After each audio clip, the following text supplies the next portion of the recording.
Okay, so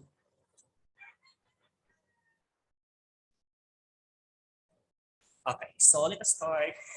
Start na ba tayo? So, DL1. So, today, sabi kanina, so that would be our, actually, this is our last topic for this quarter. So, next meeting, maybe on Wednesday, so we'll have your presentation of your research projects. Okay? So, before we start po, so let us pray first. Zari, play the prayer muna. Okay po, let's pray for us, Lord. Heavenly Father, thank you po, Lord God. Thank you for this time. Thank you for the blessing, Lord, all the blessings that you've given us, Panginoon. Sa klase po namin ngayon, pagpalain niyo po yung mga naka-attend, Lord God. At I pray na yung mga darating pa po sa meeting, Panginoon, ay maging maayos, maging stable po yung internet connection, Panginoon, ng bawat isa, Lord God. Samahan niyo po kami, Lord God. Buksan niyo po ang aming isipan. Give us wisdom and strength, Panginoon. Maintindihan po namin yung mga ituturo ni Sir, Lord God. Palain niyo po si Sir, Lord. And even us, Lord, kami pong kami pong mga classmate ko po. Marami pong salamat. In Jesus' name, Amen. Okay, so once again, good morning everyone. So magandang umaga po, ODL1. Morning po. sir. Okay, so as usual, before we start po, so let us first our pre-assessment.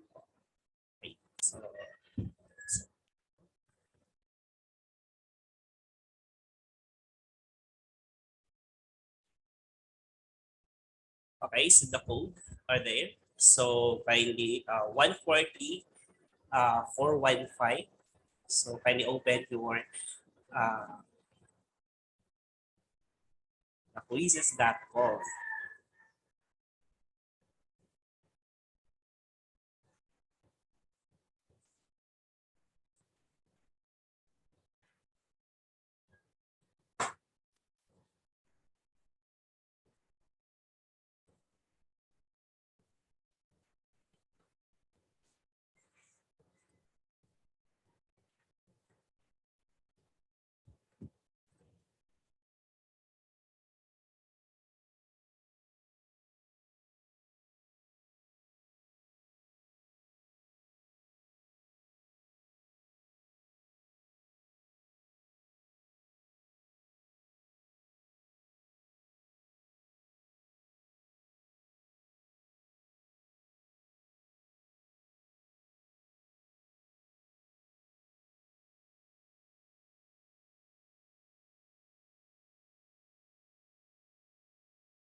Okay, so let us start na po. So I think so DS or na-disconnect ata po. So now, let us continue po our discussion. So, this one first.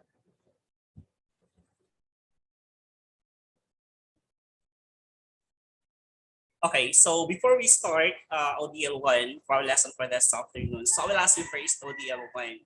So what do you think is the ideal student nowadays during pandemic? So what do you think is the ideal student?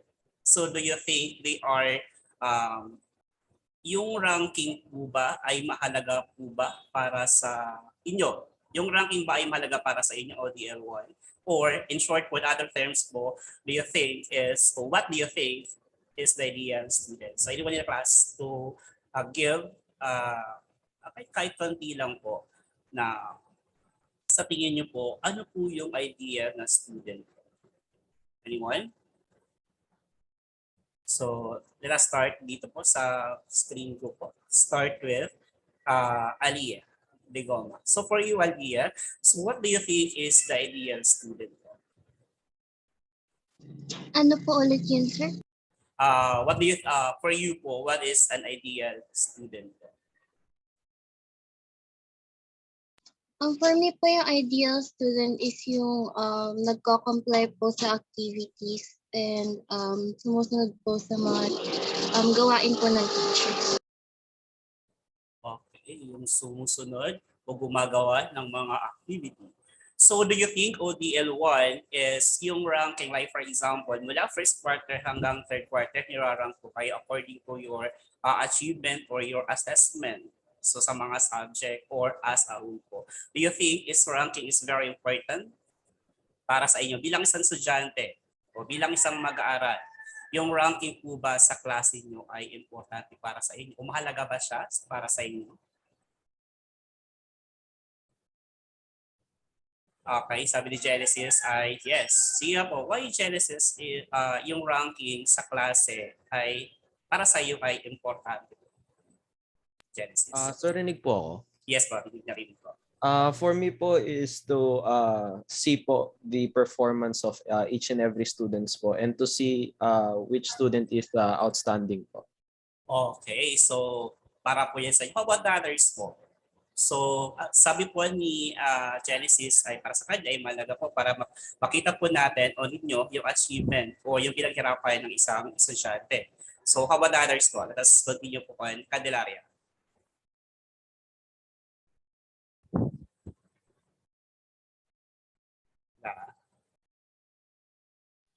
Sir, sa akin po, yes din po. Okay, so bakit po yes?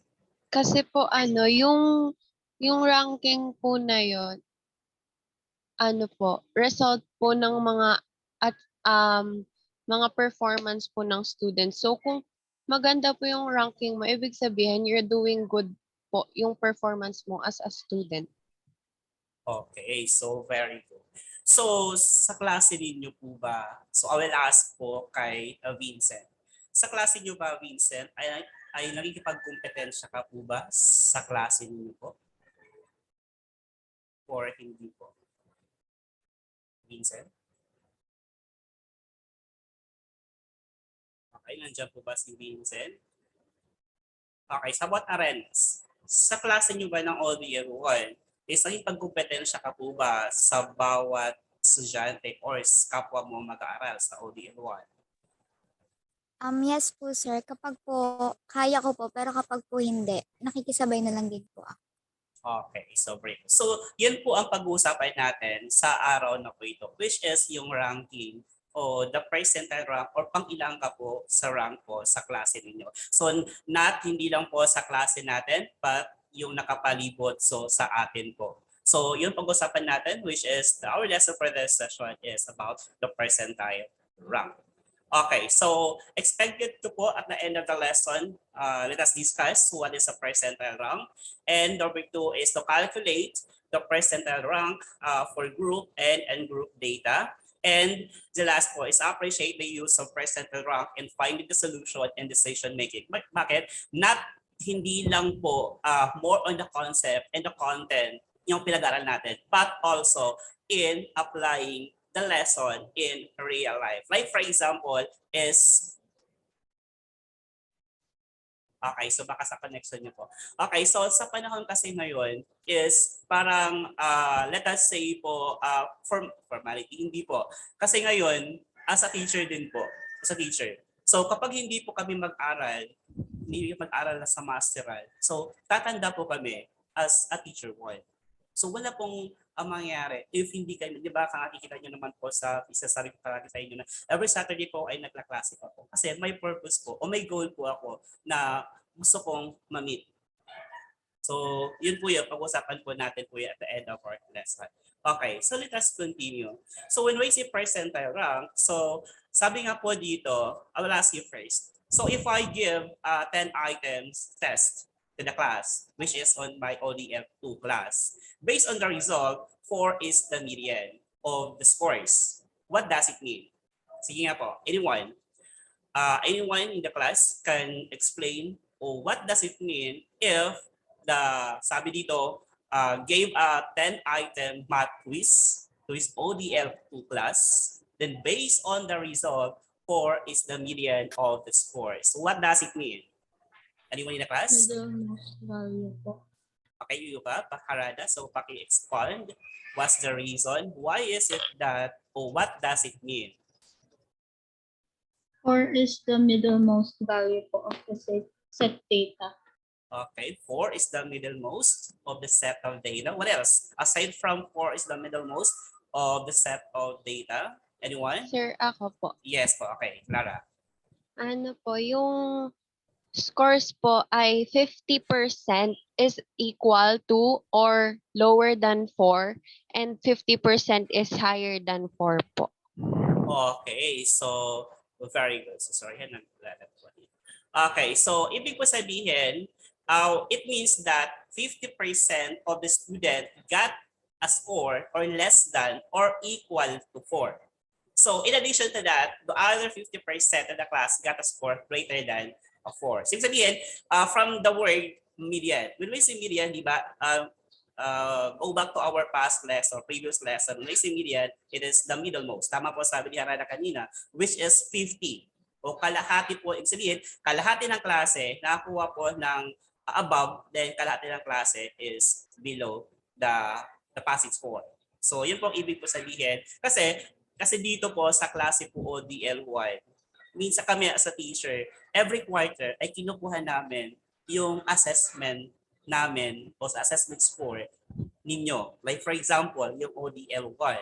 So as a whole po ng ODL1, kinukuha namin yung mean, yung average po ng buong klase. At saka, sino po yung mga estudyante nakakuha po ng 90 above na grade, 85 to 89 na grade, and so on and so forth. Ibig nilarank namin din yan from the pinakamababa na grade hanggang sa pinakamataas na grade. And meron din kami binibigay na sino po expected na mag-fail for the next quarter. Yun po yung mga estudyante na syempre yung hindi pumapasok, minsan lang gumagawa, pumapasok lang, wala namang ginagawa. So yun mga student at risk po namin. Okay? So hindi di ba sabi na not only the content and the concept ang pinag-usapan dito, meron po siya din in realidad. Okay, another example about the percentile rank, the rank.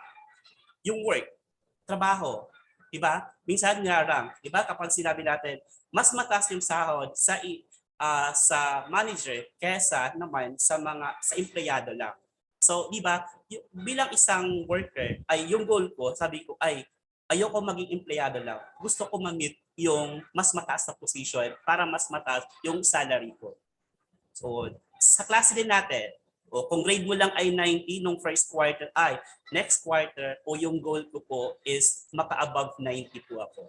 So, yun po yun. Ibig po sabihin ng rank or the percentile. Sabihin mo, out of 30 students in the class, gusto ko po, or 20, pasok po ako doon sa top 10, or 90% is ma-meet ko po yung goal ko po na hinihingi. Kaya tinatanong ko kayo kanina, mahalaga ba yung ranking sa klase? Kasi maraming may interview po ako mamaya ipapakita sa inyo kasi may mga tao na hindi sila yung ranking sa klase or sa work or anything, ayaw po nila ng ganun. Na hindi daw mahalaga yung ranking. So maya malaman nyo yan kung ano po yung makasagutan nila tungkol po sa tanong ko yun. Kung mahalaga po yung ranking sa aspeto po ng buhay po natin. Okay? So let us continue po. Okay. So dito po, when we see percentile rank, so it is typically defined as the proportion in distribution than or equal to. Or specific score is greater than or equal to. So tandaan po natin, defined as the proportion. Okay? So, and then, we say that also, for instance, if you receive, sabi kanina, if you receive a score of 95 on mathematics test, and this score was greater than or equal to the scores of 88% of the student taking the test, then your percentile rank would be 88. So di ba, ginagamit din natin like for example, ngayon po ay gumagawa kayo ng research, di ba? Gumagawa kayo ng research. Then next meeting, di ba? You will present your work or your result or the outcomes of your research. Malaman natin ilang percent ba ang nakakuha po ng ganito? Ilang percent yung estudyante nagsagot ng tanong na ito? Doon natin malalaman if na-apply niyo po yung learning natin o yung lesson natin from the previous lesson. Kasama po dito yung percentile rank. Okay? So next. So in computing the percentile rank, so we sabi kanina, meron po tayong dalawang pagtuto ng percent, which is n group and the group data. So let's start with n group. So in finding the percentile rank of a group data, you will use the formula of percentile of x. The given x is equal to the number of values below the x over the n times 100. Tanda natin from the word percentile. Diba? From the word percentile, so palagi natin kinukuha si percent. Okay, so ulitin natin, in finding the percentile rank, we'll use the formula of number of values below x over n, which is yung n po natin is the number or the total number, then times 100. Okay, so tingnan natin. So let us have an example.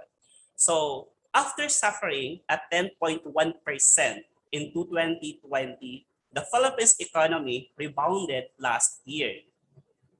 With the growth path, this was despite the archipelago experienced the COVID-19 infection, which led to strict mobility restriction in Metro Manila, nearby provinces, and kay metropolitan areas. So ito po ay ginawa ko po siyang research. Nag-research po ako tungkol po dito. So nowadays po. So while the list feature largely senior rules, it will help job seekers to any point in their career, even fresh graduates, identify the sectors that will competitive salary packages and hire aggressively in the months to come.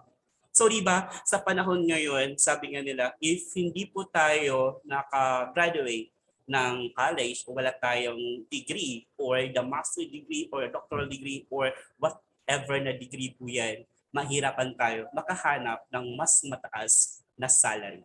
If nag-graduate pa tayo ng senior high school, sa tingin po ba natin, makakuha pa tayo ng mas mataas na salary? So I will ask you ODL1. If nag-graduate lang po tayo ng grade 10, tapos then nag-continue tayo, nag-aral po kayo ng senior high school. So do you think makakuha kayo ng mas mataas na salary for a good work? Anyway na class. Sige nga po. Lara.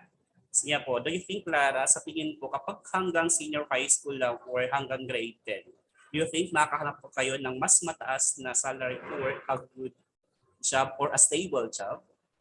Sa tingin ko po, sir, hindi po kasi yung mga job po at saka mga employers po ang hinahanap po nila madalas is yung mga mayroon pong degree. Okay, very good. Tama po yun. So ako din, as I experienced yan before I graduate my college, kasi nag-stop ako ng 1 year, then naghanap po ako ng work na isang taon naghanap ako ng work pero nahirapan ako makahanap ng work dahil ang qualified doon is college graduate. So kahit nasa college level po ako, makahanap ako ng work, pero mababa lang po yung salary. Pero ang goal ko po doon, nasa isip ko kasi, ay isang taon, nag-stop ako since college level pa ako, kailangan ko po makuha ng mas magandang trabaho at mataas yung salary. So hindi pala yun.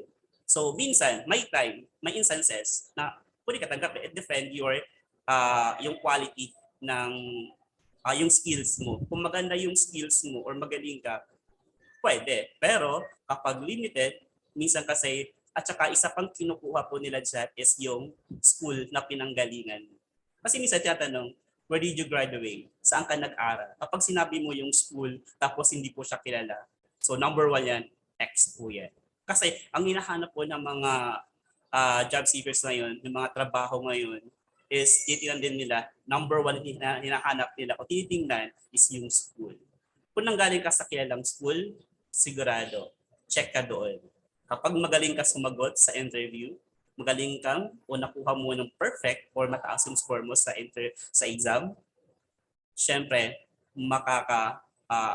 maybe 100% o 90% maging qualified ka sa position ko na yun. Okay? So kaya ako sa inyo, o DL1, ang suggest ko lang po sa inyo or mapayo ko lang po sa inyo ay mag-aral, ayusin yung pag-aaral. Hindi lang po yung okay lang, maka-graduate lang ako, okay lang, maka-75 lang ako, at least pasado. So, kapag pag-college kayo, another tinitingnan po dyan is yung TOR. Kapag makakita sila, ay, bakit ang grade niya sa English ay 75? O bakit yung English niya ay 2.5? 2.5 sa college, depende po sa school. 2.5 ay 80. Sa amin, panahon namin, 18. Tapos 1.9 is 1.5 kasi is 90. So tinitingnan nila doon, may company na tinitingnan po yung grade. Kaya nung nag-aaral ako, sabi ko, ay kailangan ko taasan yung grade ko. Kailangan ko rin palagi ako pasok sa ranking ng klase, sa interview, and so on and so forth. So hindi ko sa pagmamagaling ODLY, nung nag-apply pa ako dito sa Giants. So since sa ranking po tayo, nirarang kami according to our yung qualification po namin. So like for example, during our time, way back 2018, ang dami namin nag-apply sa Division of Office, sa DepEd, IMOS. So ng secondary is umaabot kami ng 200 plus applicants na teachers that time. Tapos, ang kinuha lang po doon is kapag makascore ka ng 70 ha, 70.0 is qualified ka. Kapag yung score mo ay 69.9, you are not qualified. So, ligwak ka doon.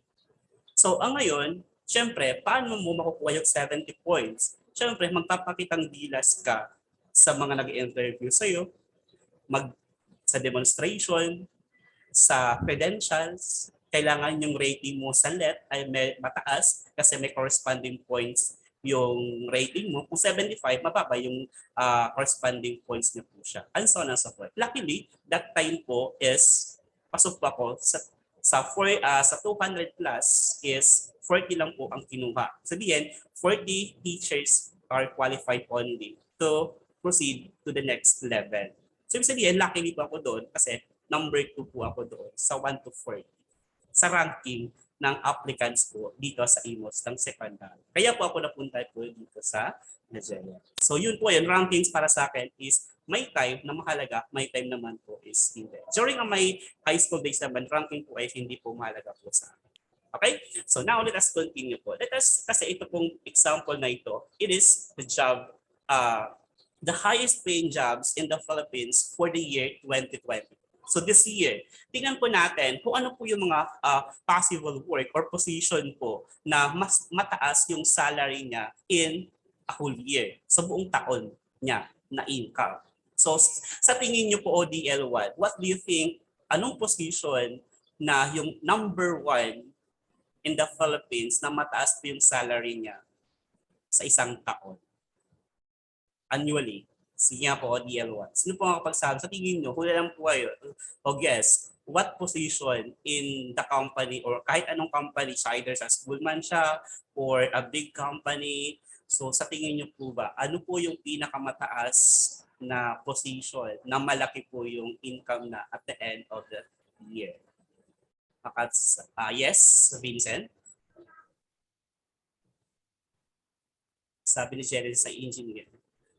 Yes, Vincent. Tech support po, sir.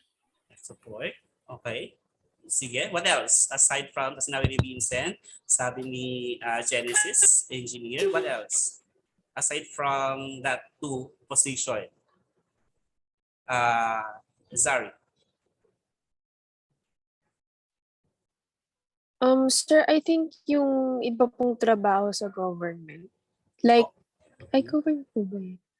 Opo. Anong position sa government na sa tingin mo mataas po yung salary? Di ko po sure. Siguro po ano po. Yung sa mga senator. Isa po. Sa senator ay sa tingin ko hindi sila masyado mataas yung salary. Okay, sige, tingnan natin kung ano po yung mataas na salary.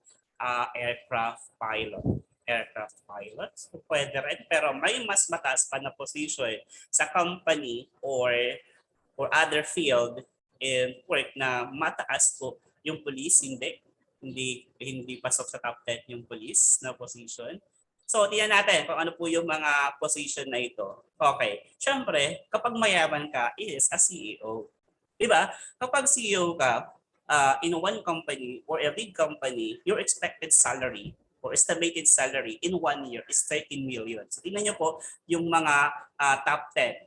So, top 10 jobs in the Philippines, that highest paying jobs, which is CEO, Managing Director, Chief Technology Officer, Sales Director, Finance Director, Head of Technology, which is the applications, the Head of Human, the HR, then the Head Marketing, the Head of Data Analytics, the Management position in Healthcare and Life Sciences. So yun po ang mataas na salary dito sa Pilipinas in the year 2022.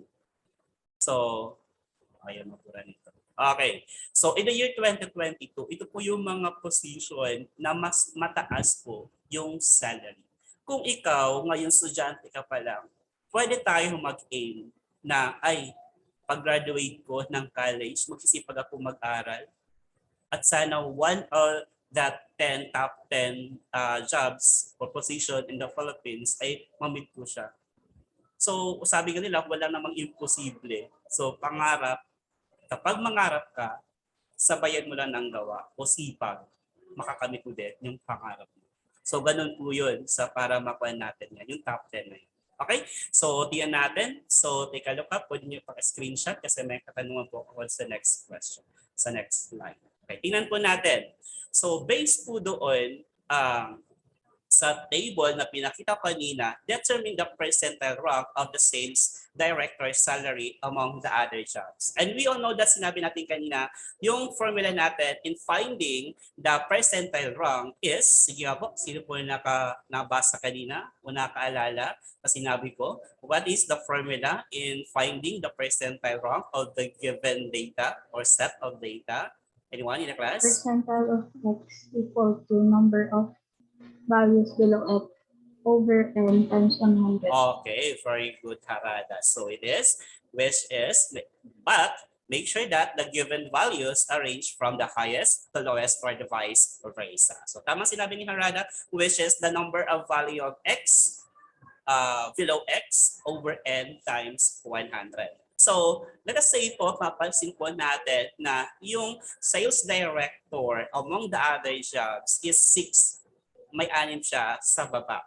So, ibig sabihin, 6 divided by 10 times 100 is equal to 60%. So, ibig po sabihin, therefore, the sales director salary is at 60th percentile rank among the other jobs. So, 60% of the other job.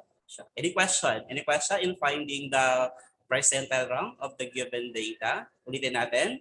So formula lang po is number of values below x over n times 100. Okay. So how about next example? So sabi dito is find how many percent of the jobs has a salaries lower than 4.6 million to 6.5 million pesos. So based on the formula, so sabi natin kanina, number of values below x over n, then napansin po natin sa table, sige nga po, kung na-screenshot na po yung data, na flash niya. So below the 4.6 million to 6.5 million is meron tayong 4.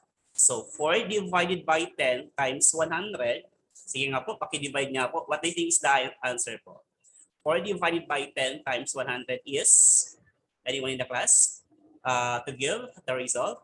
Very good, which is 40%.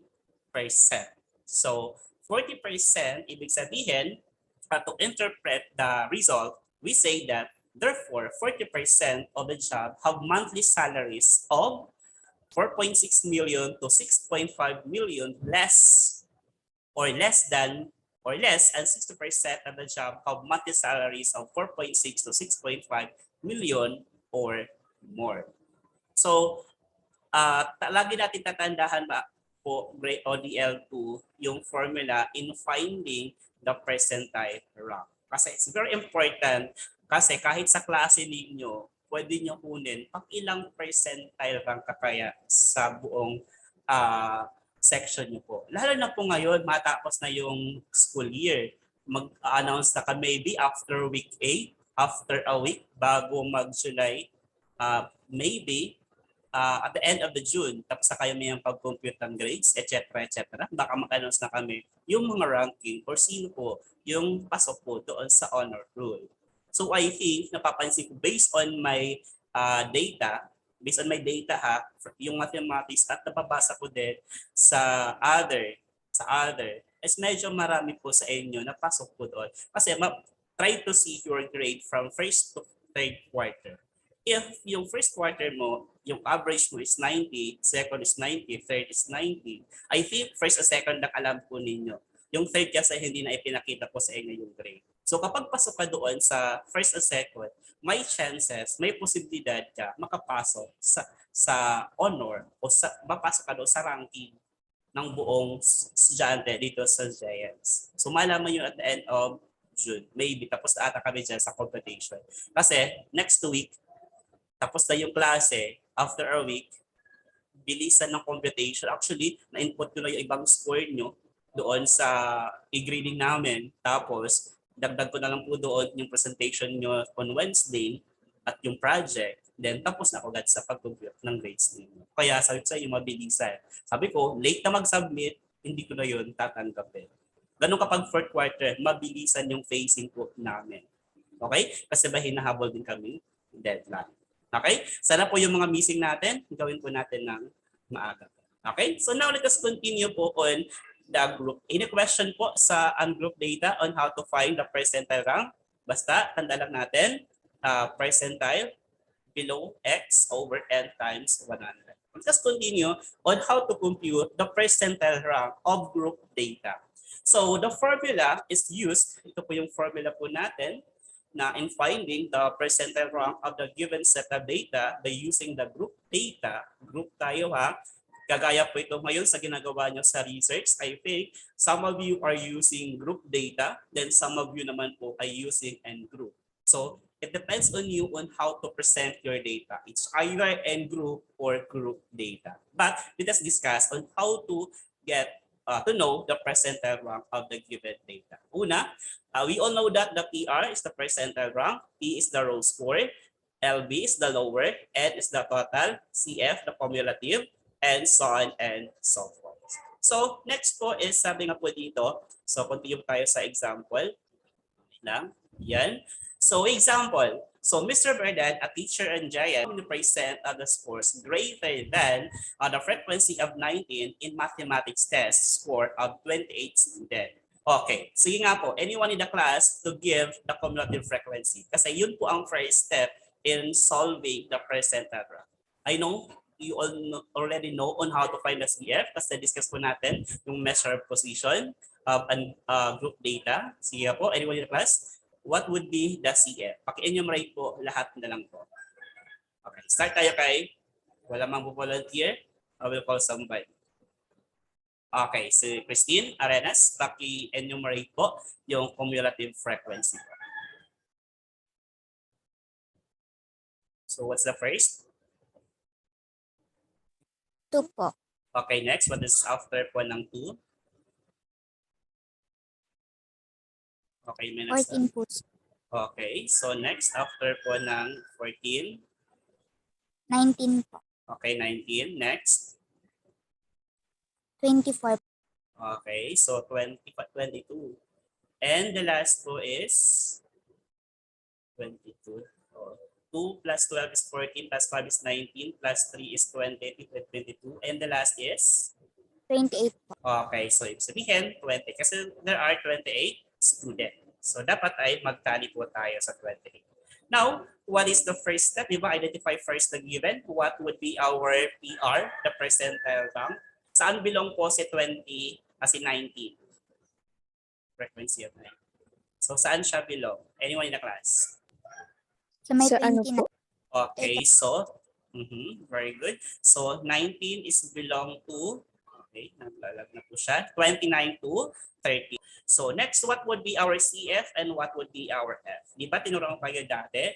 Pwede kayo mag-draw ng oval to make it easy for us to find the other given. So what would be our CF and what would be our F?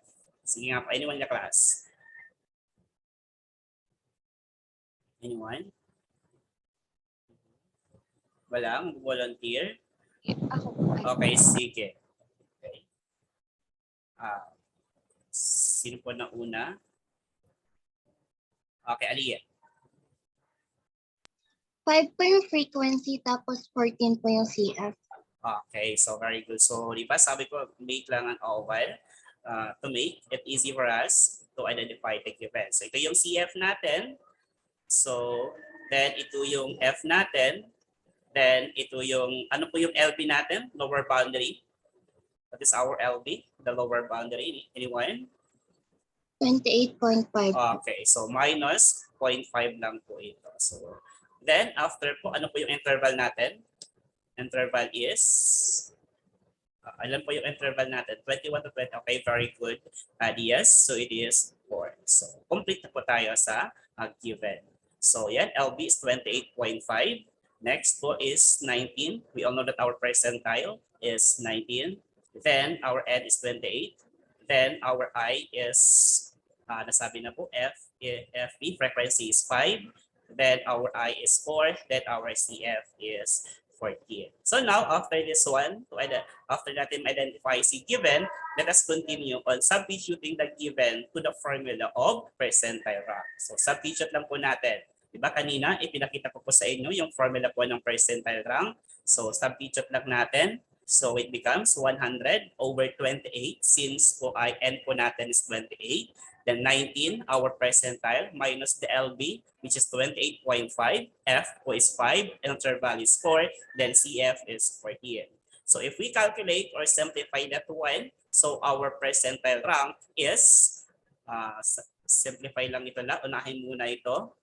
Then i-divide kay 4, then plus 14. So if we multiply negative 9 times, negative 9.5 times 5 divided by 4 is negative 11.88 plus 14. Then ipag-add po ito, since it is negative, so it becomes positive 2.12. Then multiply kay 100, tapos i-divide kay 28. So our percentile rank is 8 or 7.58 or approximately lang po ito ha. So approximately to 7.58 or round off to the nearest whole number, so it becomes 8.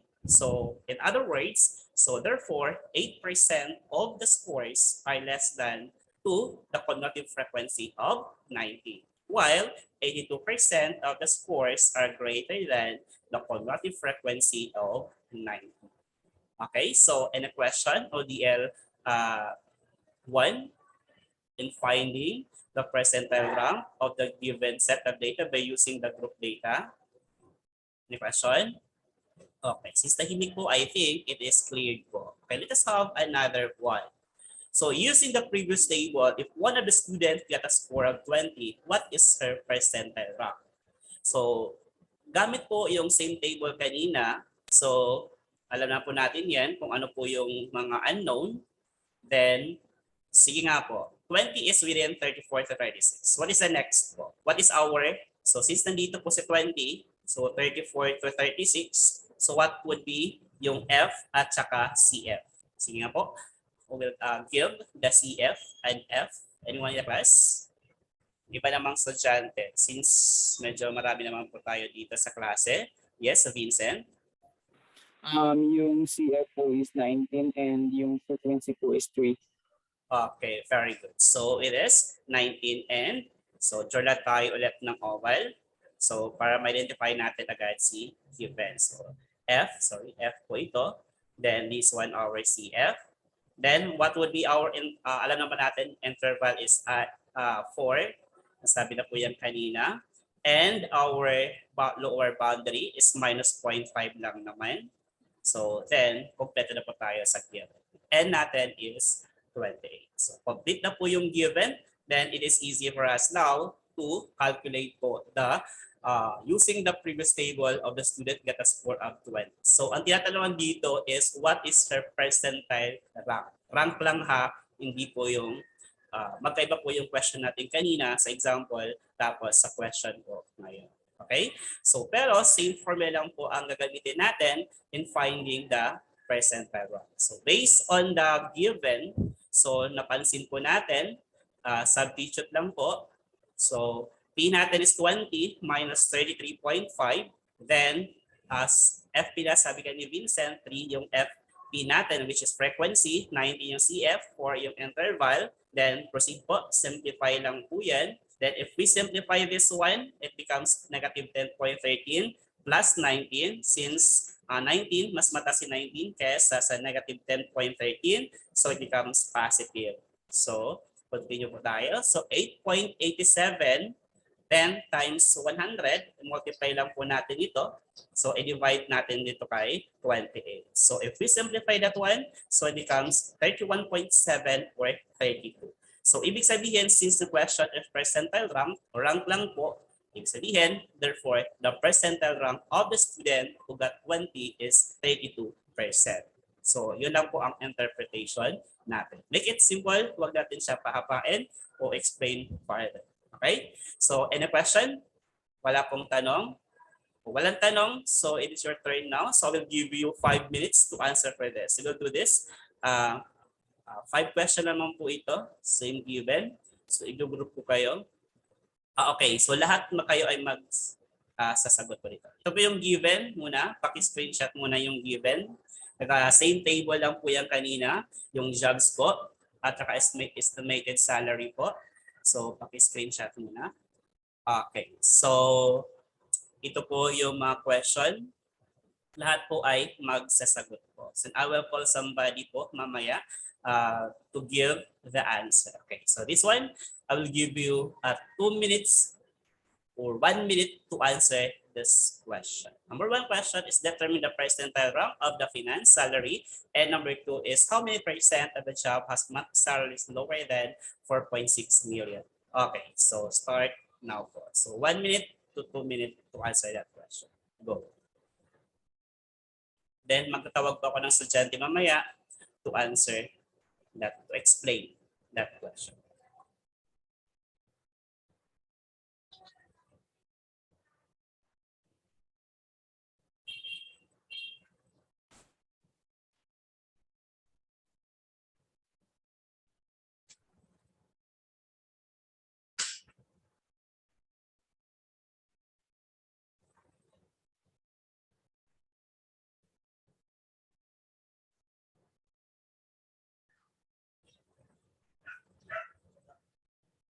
Okay, sino po ang tapos na? Who will answer number 1 question?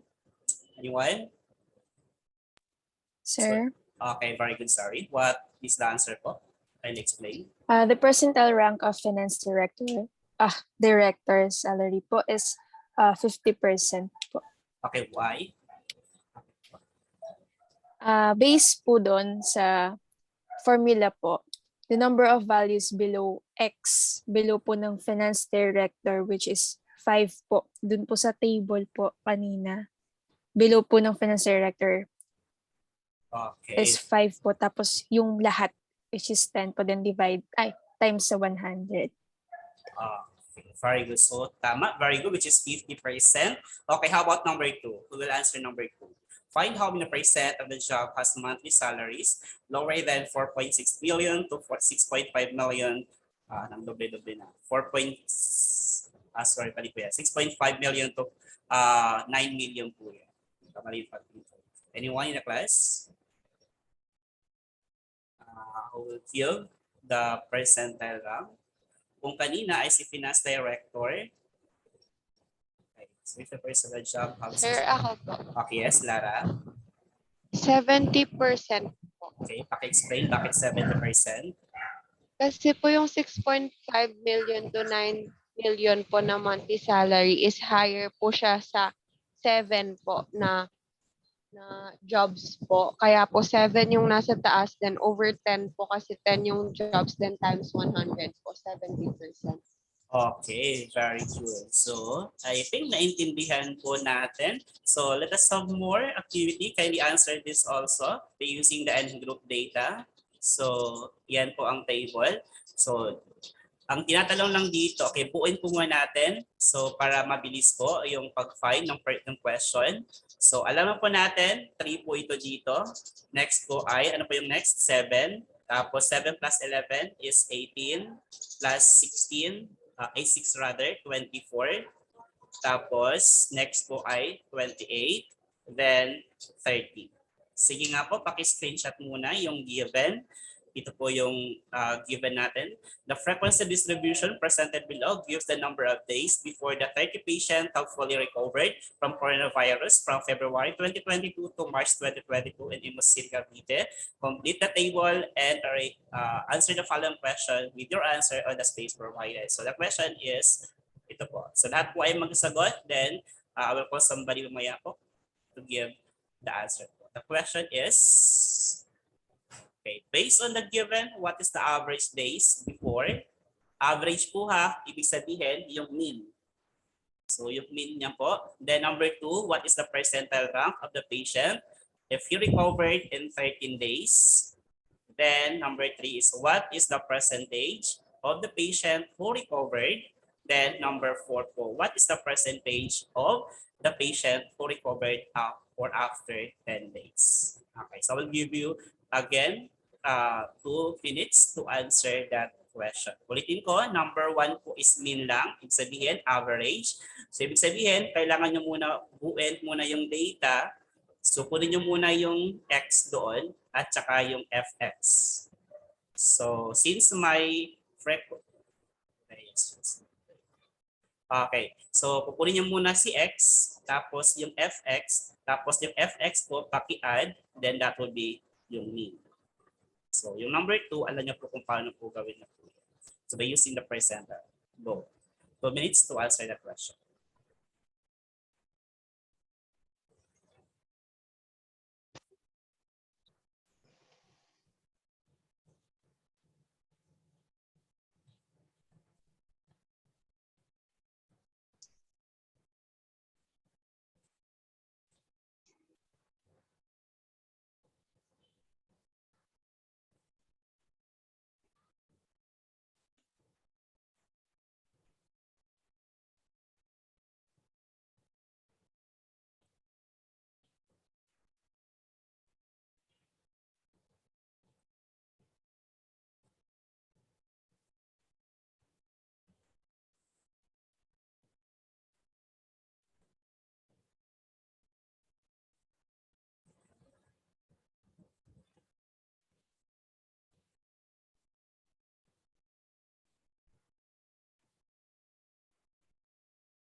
Okay po, so may sagot na po ba sa number 1?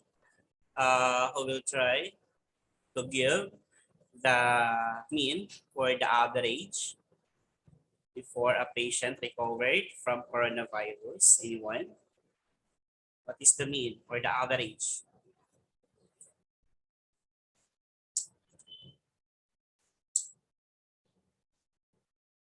Kaya po ba? Zari, meron po ba sagot?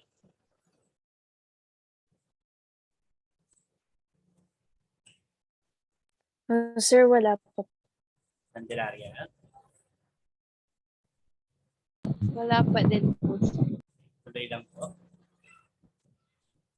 Okay, balikan natin yung PowerPoint para mabuo po natin yung mean. Iba dito, kinukuha muna si X. So, yung X natin, paano kunin si X? Is, i-add lang natin ito, tapos i-divide sa 2. 18 plus 20 is 38, divided by 2 is 19. So, 19, tapos dito ay 60 since nakita na po natin yung pattern. So, 13, then 10, then 7, then 4. Tapos, kunin po natin si fx. So, fx natin, so multiply lang po si f, si frequency times x. So, mangyari, so 38. Then, sige nga pa, paki-multiply 16 times 4. 16 times 4 is what? So, calculator. 16 times 4 is 24. Okay, so 64 no? So 64. Then 13 times 6. Ano po yung sagot sa 13 times 6? Paki-multiply nga po. Okay, 78. Then 10. Okay, very good. So 10 times 11. 10 times 11. 100. 100. 10. Okay, very good. So 7 times 4 is 28. Then 12. 4 times 3 is 12. Then paki-add po ito lahat. 38 plus 64 plus 78 plus 110 plus 28 plus 12 is equal to what? Then i-divide nyo po siya.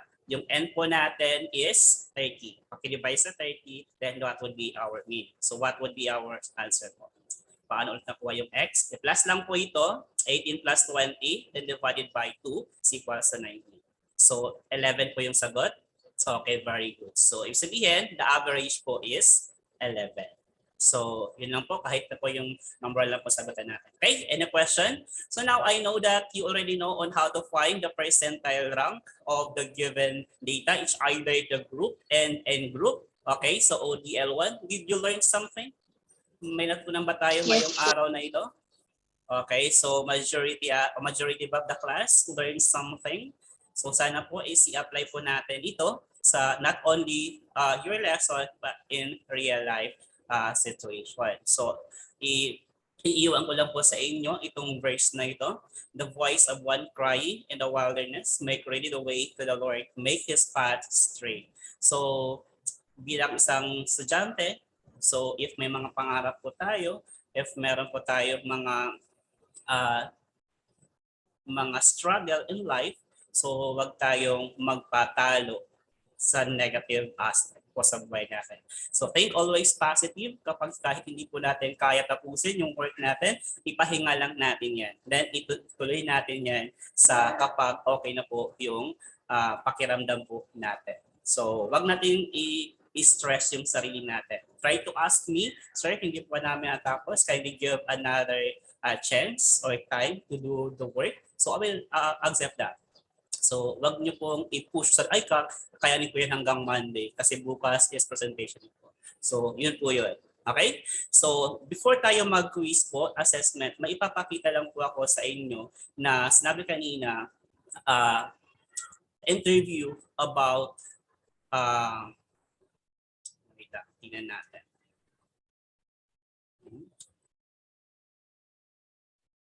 Bubuksan ko lang siya.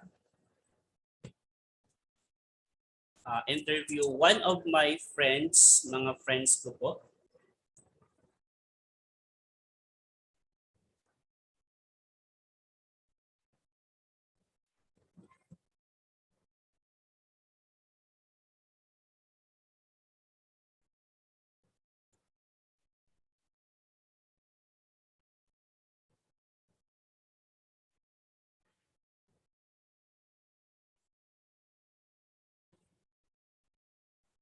Wait lang po ha, kasi naglo-load pa siya.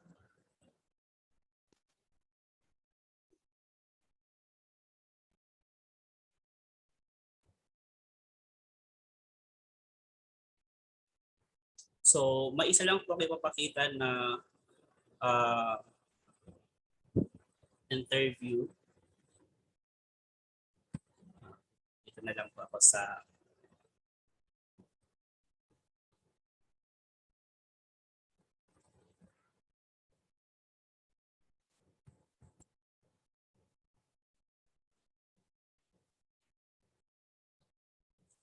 set tayo ng saglit, a few. Kasi gagawin nyo po ito, papanoorin nyo po. So ibibigay ko po yung link ng ibang interview. Isang interview lang po ay papakita ko po sa inyo. Then after that, you will reflect kung ano po yung sinabi po nila po. I think kilala nyo po itong teacher na po ito.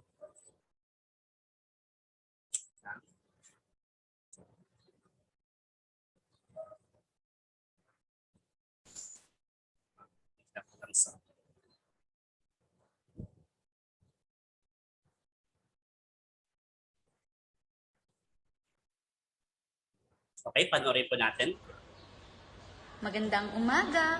Sasagutin ko lamang ang tanong ni Sir GB. Mahalaga ba ang ranking para sa iyo? Ang ranking para sa estudyante ay napakahalaga para sa mga taong may prinsipyo sa buhay. Dahil dito, malalaman mo na ikaw pala ay may kakayahan. Mahalaga rin ito dahil nakakatulong ito sa pagpili ng kalidad para sa magandang buhay. Dahil kapag ikaw ay may pagsisikap sa buhay, lahat ng kagustuhan mo ay makukuha mo.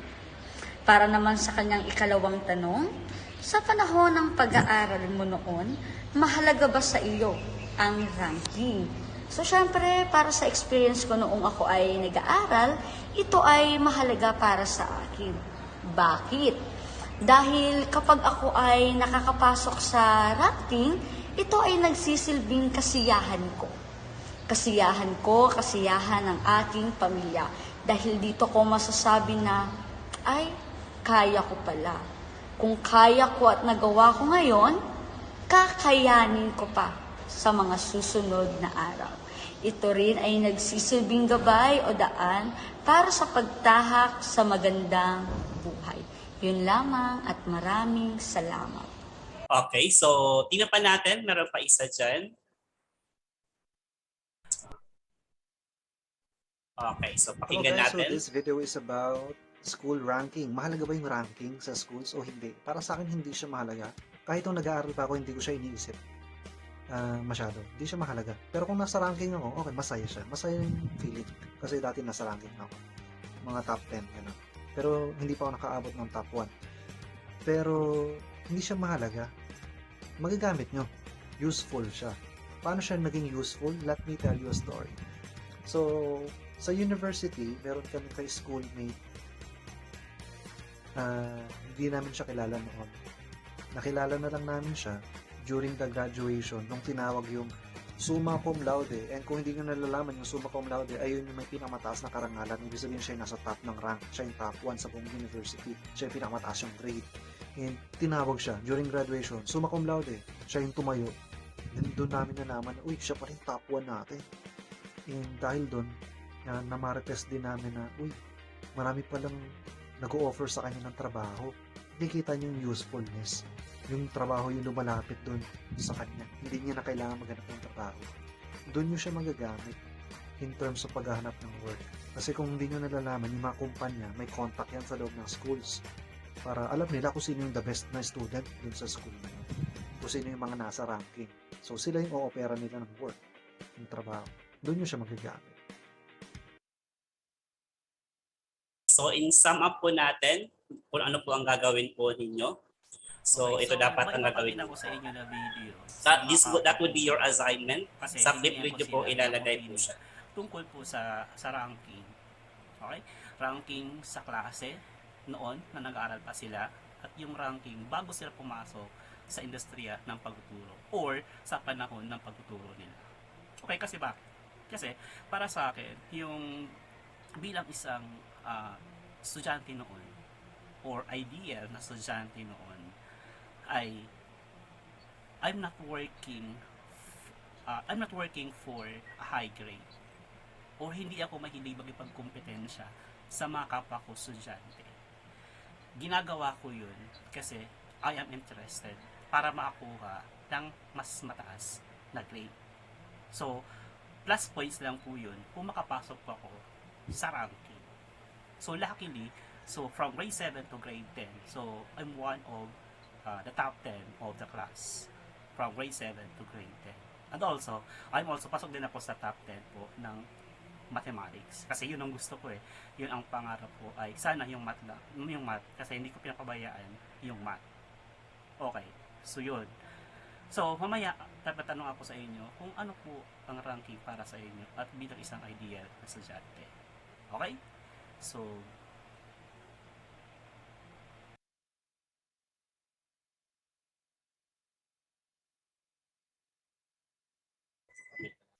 Okay. So, yung video na nakita nyo po or the clip or a few interview with my two friends dito sa Giants. Mga teacher po yan. Isa po doon ay Filipino Department, isa po doon ay nasa AP Department. So, for your assignment po yun, gagawa din po kayo kung naniniwala po ba kayo na yung ranking ay mahalaga sa aspeto o para sa pag-aaral niyo. Kung mahalaga siya or hindi. Ito po ba ay nakakatulong in the future or hindi.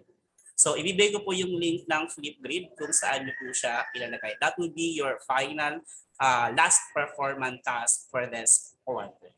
Okay? So, may katanungan? ODL 1? Any question? Ulitin natin yung tanong.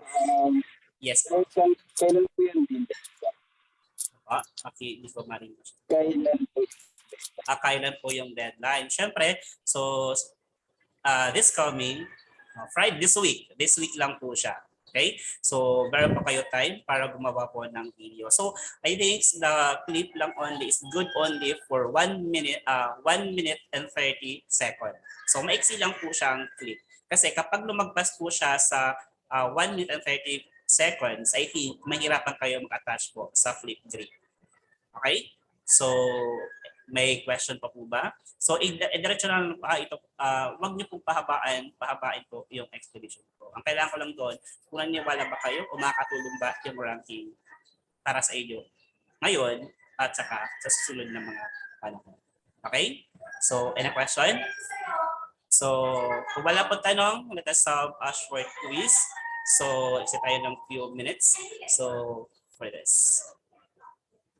Okay, so I think one lang po. Okay, kindly open your Socrative. So, log in lang po tayo as student, syempre. And then, ibahin natin. I will group you into 4. Then, okay, may time limit po tayo ha. So, I'll give you only 2 minutes to answer this 5 questions. Okay? So 2 minutes lang po siya. So, kindly open immediately your Socrative. Okay, post ko muna. Okay. Okay, continue lang po. Continue lang po. 2 minutes lang po siya to answer that question. 5 questions only. 2 minutes. Start.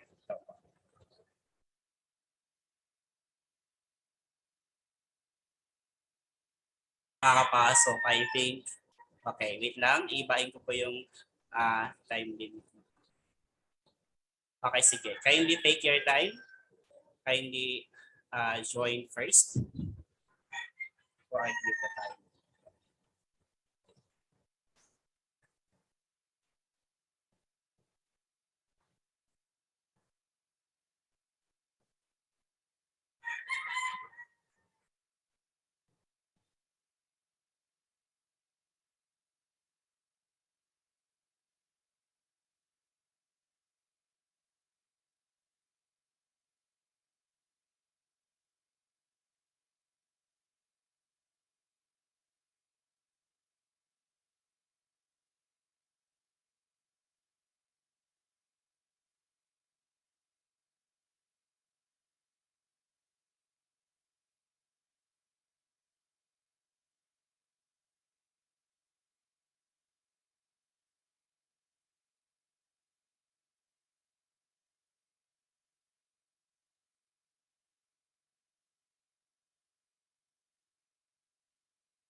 1 minute more to answer.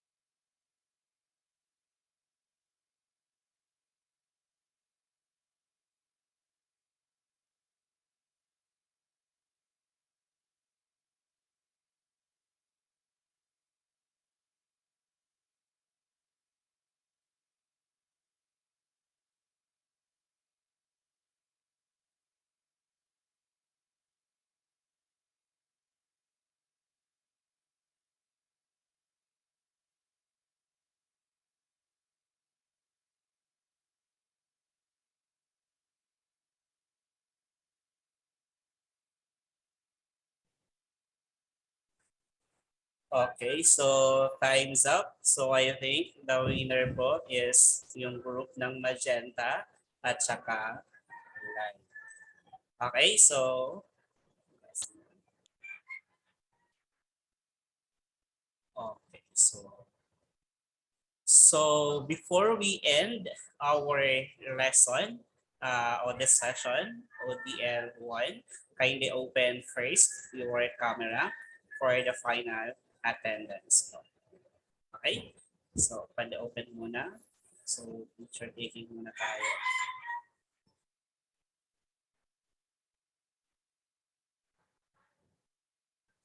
Wait lang.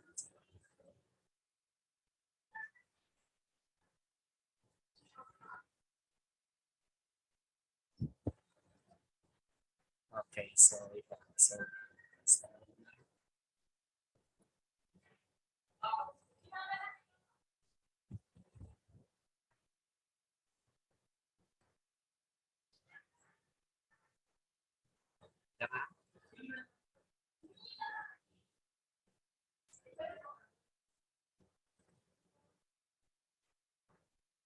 i-unshare ko lang po.